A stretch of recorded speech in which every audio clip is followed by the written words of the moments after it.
She was 11 years old. She was less than a mile from home, and someone took her in broad daylight, on the most watched night of the year, while the rest of America sat on their couch eating nachos and counting down to kickoff. The whole thing was over in seconds, and every single second of it was caught on camera. This is the story of Carly Brucia, an 11-year-old girl from Sarasota, Florida, who left her friend's house on Super Bowl Sunday, February the 1st, 2004, to walk less than a mile home to her family. She never walked through that door, and what investigators uncovered in the days that followed would shake this country to its core, expose a criminal justice system that had already failed this child long before that Sunday evening, and spark a national conversation about how a man with a violent past was allowed to walk free long enough to do what he did. Stay locked in, because this story goes places you are not going to expect. Welcome to Cases Decoded. Before we get into this, drop your location in the comments right now and tell me what time it is where you are. I want to know exactly where in the world this story is finding you today. Every case like this one starts with a name on a news ticker, a face on a flyer, a number, an age. But that is not where this story starts. Carly Jane Brucia was born on March the 16th, 1992, on Long Island, New York. And from the very beginning, she was the kind of kid that people just noticed. Not because she was loud or dramatic, but because she had this warmth about her that you felt the moment she walked into a room. Her teachers called her sweet and charming. Her school principal described her as a shining light. And the people who knew her will tell you that was not something nice said after the tragedy. That was just who Carly was. Every single day, without fail. When she was still very young, her parents, Joe and Susan, divorced. Carly moved with her mother down to Sarasota, Florida. But she never let distance cut her off from the people she loved. Every winter break, every summer, she made that trip back up to Long Island. And Christmas up north was her favorite time of year, without question. Back in Sarasota, her life was full. She was in the 6th grade at McIntosh Middle School. She sang in the choir. She played sports. She was absolutely devoted to her cat. She was a huge Jennifer Lopez fan. The kind of girl who lived for trips to the mall with her friends and genuinely believed that a good hug could fix just about anything. And for the people lucky enough to know her, it usually did. Her mother Susan had remarried. Carly was close with her stepfather Stephen. She had a younger half-brother. She had a full life. A real, ordinary, beautiful American childhood that had decades left to run. And on the afternoon of February the 1st, 2004, that is exactly what it looked like. Carly had spent the night before at a friend's house. Nothing unusual. Just a normal sleepover. By early evening on Super Bowl Sunday, she was ready to head home. Less than a mile away, her friend's mother did the right thing and called Susan first to let her know. Susan said no. She did not want Carly walking that stretch of road alone. Her stepfather Stephen got in the car to go pick her up. The streets were quiet. Most of Sarasota was already inside, gathered around their televisions. Pre-game coverage was running. Nobody was going anywhere. It should have been a completely unremarkable evening. It was not. Stephen drove through the neighborhood. No Carly walking along the sidewalk. No pink backpack moving down the street. Just empty roads and porch lights. He drove around again. Still nothing. That is when the feeling hit him. The kind of feeling every parent prays they never have to feel. Something was very, very wrong. About an hour later, the call came in. 911. What is the location of the emergency? My daughter is missing. She is gone. We cannot find her anywhere. I have called all her friends. And when was the last time she was seen? 6 o'clock. And just like that, Super Bowl Sunday in Sarasota, Florida became something else entirely. When police arrived and started piecing together Carly's last movements, they did what investigators always do first. They retraced her steps. They knocked on doors. They walked the route she would have taken home. They brought in search dogs, using one of Carly's pillowcases to give them a scent to follow. That is when the first major break happened. A bloodhound named Ruby picked up Carly's trail almost immediately. She tracked it nose down through the neighborhood, steady and focused, until she stopped cold. right behind a car wash on Bidge Road, a place called Eve's Car Wash, sitting at 4715 Bidge Road in Sarasota. And right there, Ruby had nothing. The scent just ended, like Carly had been lifted clean off the face of the earth. Investigators locked down the property and sat down with the owner, Mike Evanoff. He told them the car wash had surveillance cameras, motion activated, covering multiple angles across the lot. Officers pulled up the footage and started going through it, angle by angle, camera by camera. The first two cameras, the main road, an empty parking lot, nothing. And then they got to the third camera, the one at the back of the property, motion activated. And when they hit play on the recording timestamp 6:21 in the evening, the exact window when Carly vanished, every officer in that room went completely still. A young girl in a red t-shirt, blue jeans, and a pink backpack walks into frame. Carly, exactly as described, exactly what she was wearing. Then, within seconds, a man appears, around 5 feet 8, dark hair, tattoo on his arm, a mechanic's work uniform with a name badge on the chest. The name too blurry to read. He walks up to her. They exchange a few words. Then he reaches out, grabs her by the arm and leads her away. The whole thing lasts seconds. But those seconds told investigators everything. This was not a runaway. This was not a misunderstanding. This was an abduction. Caught on tape. In broad daylight. On one of the most watched nights in American history. If the story has you locked in right now, hit that like button and subscribe to Cases Decoded. Takes 2 seconds and it helps more people find stories that deserve to be told. Go ahead, I will wait. The footage was released to the public almost immediately. And what happened next was something that almost never happens in a true crime investigation. The video went viral. Before viral was even really a word people used. News stations across the country picked it up. It ran on loop on every major network. People watched it over and over. That short, grainy clip of a little girl in a red t-shirt and a man in a mechanic's uniform became one of the most recognized pieces of footage in America that week. Possibly that year. Tips started flooding in from across the country. Law enforcement was buried. People were calling in from every state saying they recognized the man in the uniform. And then, for days after Carly disappeared on February the 5th, 2004, investigators got exactly what they needed. A woman had seen the footage on the news. She recognized the man. She knew who he was. His name was Joseph Peter Smith. He was 27 years old. He had worked at a car wash in Sarasota. And he had a history that, once investigators started pulling it apart, was going to reveal something deeply disturbing about how this was allowed to happen. But first, they needed to find Carly. Officers brought Smith in for questioning. He denied everything. He said he did not know Carly Brucia. He said he had not been near that car wash that evening. He was calm, cooperative even, the kind of calm that experienced investigators recognize immediately as performance. While Smith was being questioned, detectives executed a search warrant on his home and his vehicle. What they found inside that vehicle changed everything. DNA evidence, hair evidence, fiber evidence, physical proof that Carly Brucia had been inside that car. Joseph Peter Smith was placed under arrest. But Carly was still missing. Smith was not talking. And investigators needed to find her. What happened next involved Smith's brother, John. John had visited Joseph in jail shortly after the arrest. And during that visit, something extraordinary happened. Joseph told his brother where Carly was. Not in plain language. Not directly. He used a kind of coded shorthand. A description that only someone who had been there would understand. But John understood it. And John Smith, facing the full weight of what his own brother had done, made a decision. He went to law enforcement. He told investigators his brother had described a location. That Carly's body was near a church, between 2 trees, not far from the tree line. And based on that information, on February the 9th, 2004, 8 days after she was taken, investigators searched the grounds of the Central Church of Christ in Sarasota. They found her. Carly Jane Brucia was gone.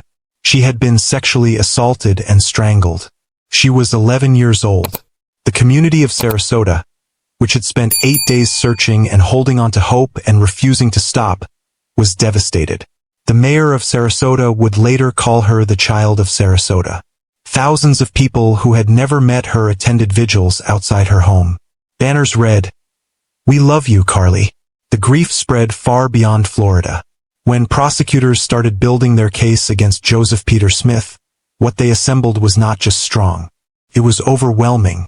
It started with the surveillance footage from Eve's car, Washington Clear. Time-stamped, undeniable.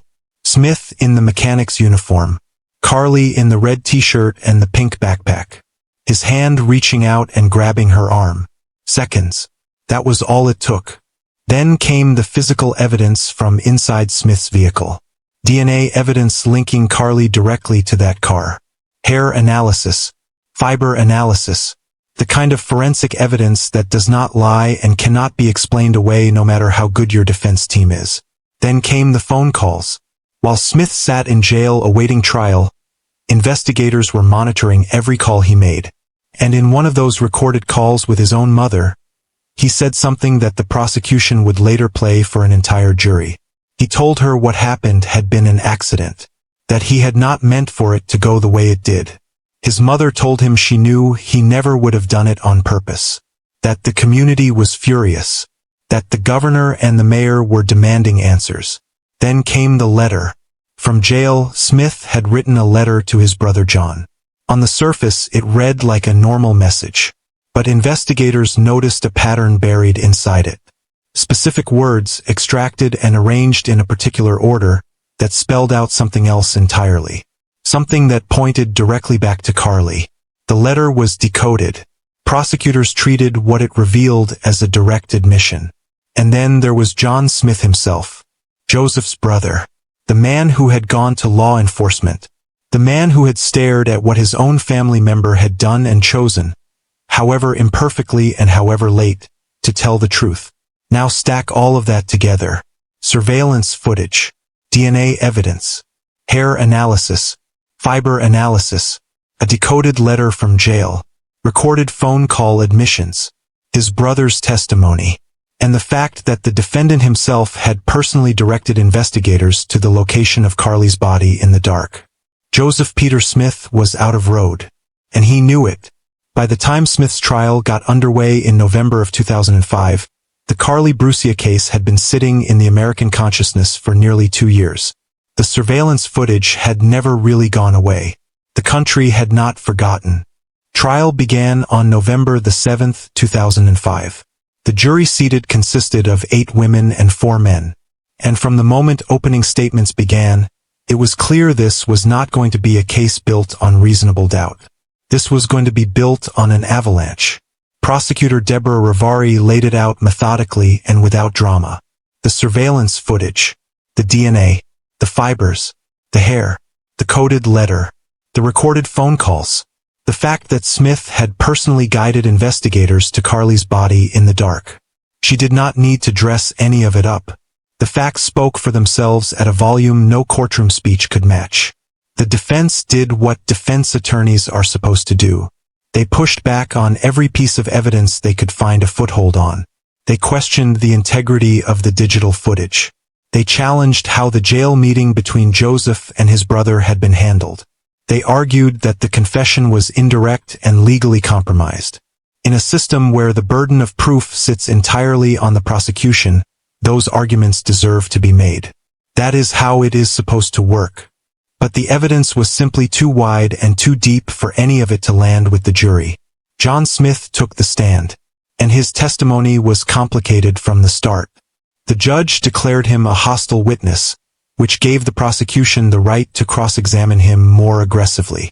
John was facing his own legal troubles at the time. He admitted to being under the influence when he testified. The defense did everything they could to use that to blow up his credibility. But here is the thing about all of that. The DNA did not need John's testimony to be true. The fibers did not need it. The hair analysis did not need it. The recorded phone call did not need it.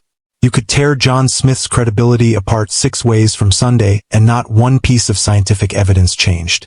The The physical reality sitting in that evidence file was completely independent of anything John said. The recorded call between Joseph and his mother was played for the jury. The room went quiet in that specific way it only does when something truly heavy settles into the air. Hearing a man tell his mother that what he did was an accident. Hearing her tell him back that she knew he never would have done it on purpose. That the whole community was furious. That the governor was demanding answers. The jury also heard from a corrections deputy who had been monitoring Smith's jail calls and had personally overheard him describing the location of Carly's body. Between two trees. Not far from the tree line. Said in a calm, matter-of-fact tone that silenced the courtroom all over again. After every witness had been examined, after both sides had made their closing arguments, the jury went to deliberate. They did not take long. On November the 17th, 2005, 10 days after the trial began, the verdict came in. The jury found Joseph Peter Smith guilty on all counts. Kidnapping, sexual battery, first-degree murder, every single charge. If the story is hitting you the way it hits me, share this video with someone who needs to hear Carly's story. And if you are not subscribed to Cases Decoded yet, hit that button right now. Do not miss the next one. In the penalty phase that followed the verdict, the jury voted 10-2 in favor of sentencing Joseph Peter Smith to death by lethal injection. Smith stood before the court and asked for mercy. He said he was doing it for his family. He said he did not know how any of it had happened. He said he had been heavily under the influence of drugs and remembered almost nothing about that day. He said he took full responsibility. That he knew using drugs was wrong but could not stop. That he was not making excuses. It was the closest thing to a direct public admission anyone had ever heard from Joseph Peter Smith. It came far too late to mean anything to anyone sitting in that courtroom. Carly's stepfather, Stephen, sat through the entire sentencing. He said afterward that he had expected to feel different when it was finally over. He thought the verdict would bring some kind of relief, some sense that it was done. Instead, he said it still hurt just as much. The only difference, he said, was that he finally felt like Carly had been heard. Carly's mother, Susan, was not in the courtroom when the sentence came down. She was in custody at the time, on charges related to drug use. A heartbreaking detail that speaks directly to how completely and permanently the murder of her daughter had dismantled her world. On March the 15th, 2006, Judge Andrew Owens made it official. He sentenced Joseph Peter Smith to death. The words he spoke from the bench that day are worth sitting with. He said Carly had endured unimaginable suffering from the very moment she was taken. That the image of the defendant grabbing her arm and leading her away was burned permanently into the memory of everyone who had seen it. That at 11 years old, Carly had understood the hopelessness of her situation.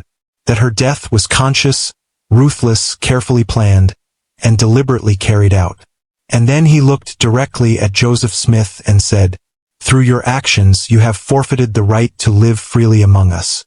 May God have mercy on your soul." The courtroom went silent. For Carly's father, Joe, the deepest wound was never the trial. It was never the verdict or the years of legal proceedings that followed. It was something that happened 8 days before Carly was taken. Joseph Smith was on probation when he abducted her. He had violated the terms of that probation. Not once, multiple times. He had been found unconscious in a parking lot with cocaine. The conditions of his probation required him to be sent back to prison for 5 years if he violated. That was the deal. That was the promise the system had made. Instead of honoring it, authorities reclassified him onto what was called drug offender probation. A reclassification that kept him out on the street. 8 days later, Carly Brucia was taken from a car wash parking lot in broad daylight. 8 days. Joe reached out to Representative Katherine Harris, a Florida congresswoman, and asked her to do something, anything, to make sure no other parent ever had to sit where he was sitting. She responded. She introduced a legislative proposal that became known as Carly's Law.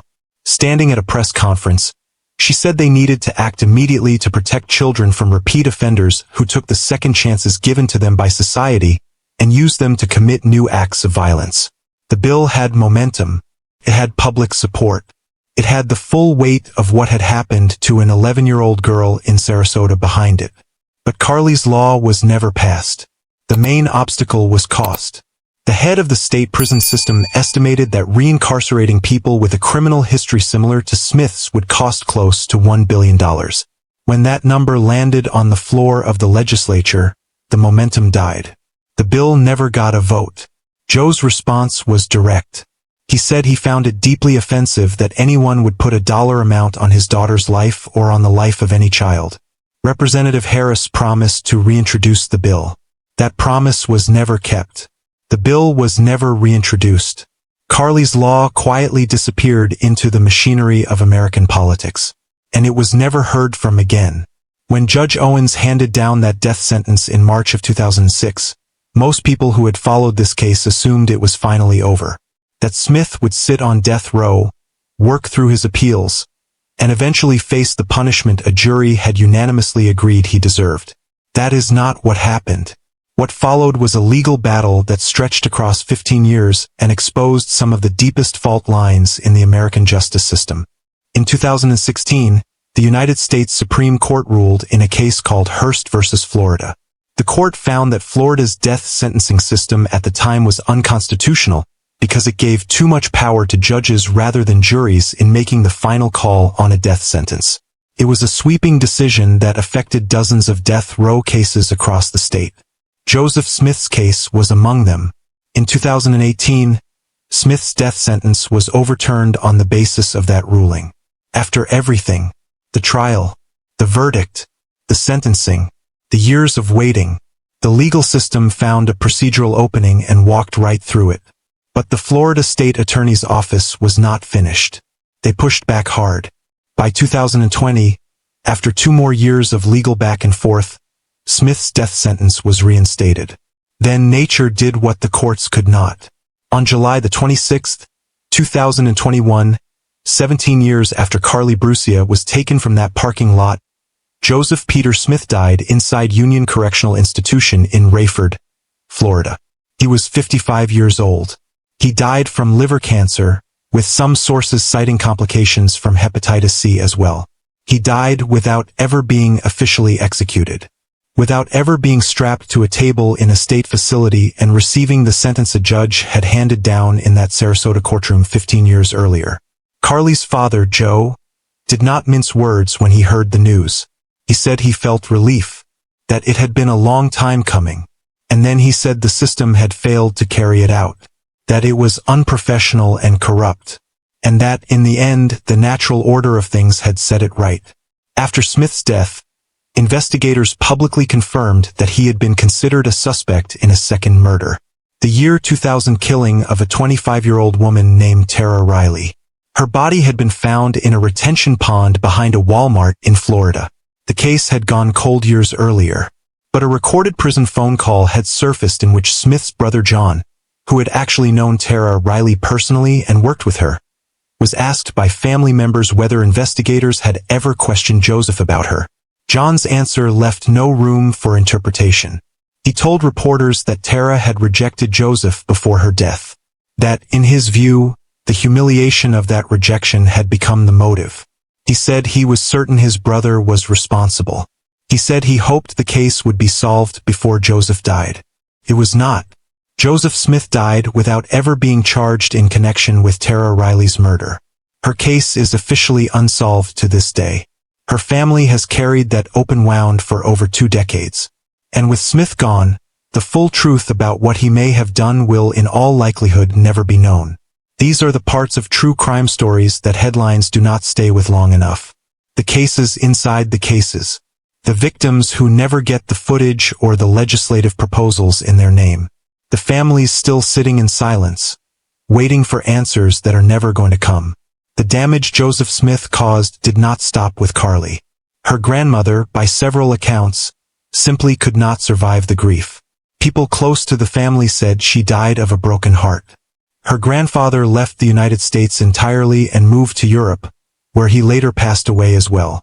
Carly's uncle died in a truck accident that some believe may not have been accidental at all. One child, gone in seconds from a car wash parking lot on Super Bowl Sunday. And the destruction moved outward like a wave, reshaping every life it touched.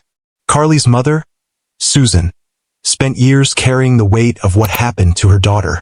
The grief broke her open in ways that pushed her toward choices no parent should have to make. She has spoken honestly about turning to substances to try to survive a pain that felt unsurvivable. Her story is not weakness.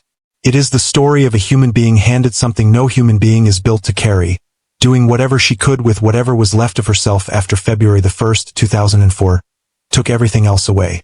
Carly's stepfather, Stephen, said after the sentencing that he had expected to feel something different once it was over. He thought a verdict would mean relief, closure, resolution. Instead, he said it still hurt just as much.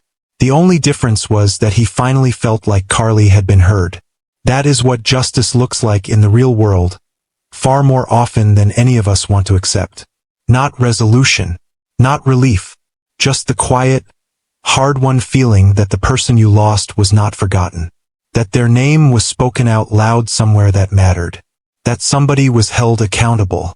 There is a kind of grief that comes with losing a child to violence that does not follow stages. It does not resolve on a timeline. It does not respond to verdicts or appeals or the eventual death of the man responsible. It simply lives inside the people carrying it, slowly reshaping everything around it for the rest of their lives. And yet, inside all of that, something else has survived alongside the pain. The memory of who Carly actually was. Not the victim on the news ticker.